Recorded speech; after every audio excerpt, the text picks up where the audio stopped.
Sensex 81,000ના પુટમાં best entry ક્યાં કરી શકાય?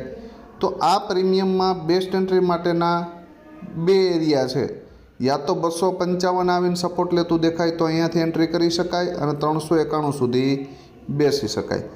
બીજી કન્ડિશન કે આ પ્રીમિયમ 391ની ઉપર નીકળે. ક્યાં? 391ની ઉપર એક 15 મિનિટની કેન્ડલનું ક્લોઝિંગ આવે અને ફરી પાછું ડીપ તમને લેવા મળે આ એરિયામાં તો એન્ટ્રી કરી શકાય. 391ને બ્રેક કરી દઈને તો 564 અને 702 સુધી જઈ શકે. આ પ્રીમિયમ 255ની નીચે જાય ને ભાઈ તો પછી આ પ્રીમિયમ રિસ્કમાં છે, યાદ રાખજો. તો પછી નવો એક સપોર્ટ આપણી એની પાસે આવશે 174 અને ત્યાં સપોર્ટ લેતું દેખાય તો એન્ટ્રી કરી શકાય. પણ સપોર્ટ લે તો બરાબર. આ પ્રીમિયમ ગેપ અપ ઓપન થઈ જશે ને તો આમાં સારી ઓપોર્ચ્યુનિટી અપસાઇડની રહેશે.